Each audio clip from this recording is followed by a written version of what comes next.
What's going on, guys? Hope you're all doing well. Now for today's video, I wanted to talk about a specific dinosaur in the Jurassic Park franchise that is kind of underestimated when it comes to one thing it has the ability to do in particular. In the Lost World, we see that a pack of small Compsognathus are able to swarm and kill a grown man named Dieter Stark. This guy was one of the mercenaries working for InGen during the 1997 harvest operation that ended in disaster, but his death in particular has always been one called into question over how these little guys were even able to kill him at all due to their miniature size. Well, when it comes to that Jurassic Park movie, there is one thing that deserves some explanation that is no doubt terrifying, to say the least.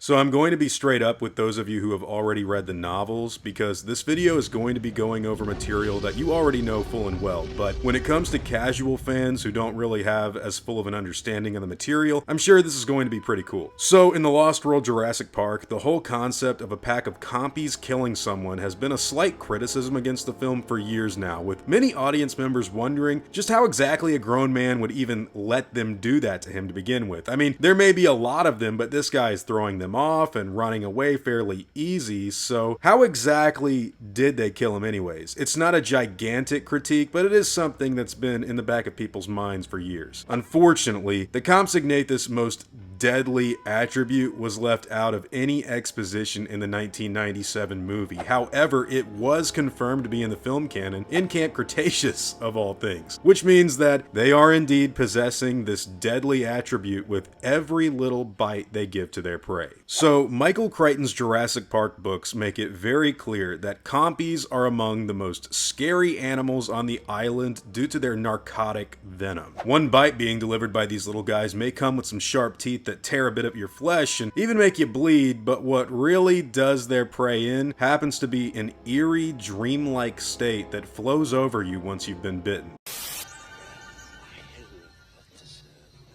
In the novel, this is actually how John Hammond dies after falling down a hill and being swarmed by the creatures. The small traces of euphoric venom giving him a calming sensation that prepared him for dozens of more bites that the pack members would deliver, and if this ever happened to you, you'd slowly fade into relaxation while they begin to feast on your corpse.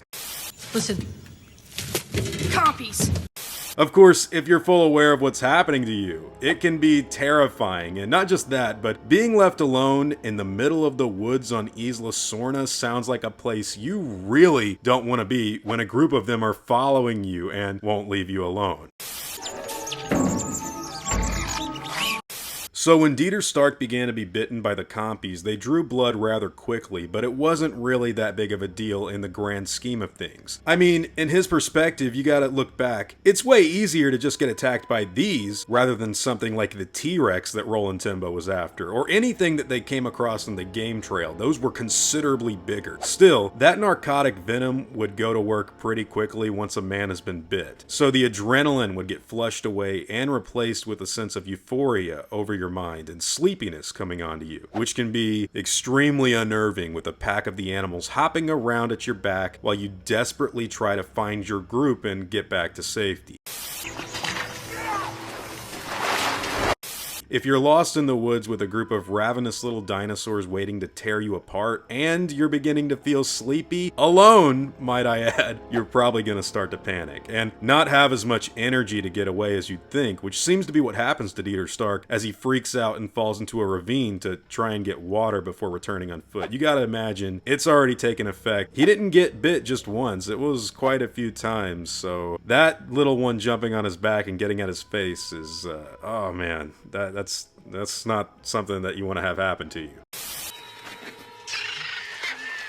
And keep this in mind too, guys, Dieter Stark doesn't really have any clue about the dinosaurs in the island. Earlier in the movie, he has to question what a velociraptor even is, and Dr. Robert Burke, he had to give him the lowdown on Compys as well, which by the way, that paleontologist calls them Procompsognathus triassicus, so even he is uninformed as to, what's going on the island and what this is. Procompsognathus triassicus, found by Frost in Bavaria in 1913.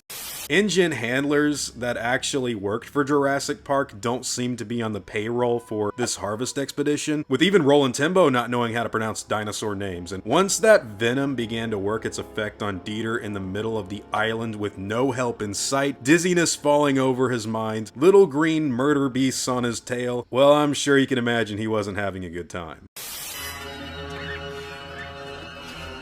You know, as a kid, when I would watch The Lost World Jurassic Park, I actually had a hard time understanding how these little guys could kill you. I mean, I knew that that's what killed Dieter Stark eventually, but it was kind of hard to grasp. I even had the idea that what actually got him when Dieter went over the log, possibly being a Dilophosaurus or the baby T-Rex, and that's because it is rather difficult to accept that these guys were the ones that did him in. But after I read the novel, I knew immediately that they were more vicious than we had been led to believe. I hesitated to make this comparison for a Lost World video for years though, because the information isn't given in the movie itself. You know, at no point in the Lost World Jurassic Park do they talk about the Compy venom. But with it being confirmed in the canon from Camp Cretaceous, that just kind of makes the Compys scarier than I think most people would imagine. And honestly, I think they are one of the last things anyone would want to come into contact with on Isla Sorna, or anywhere else for that matter at all.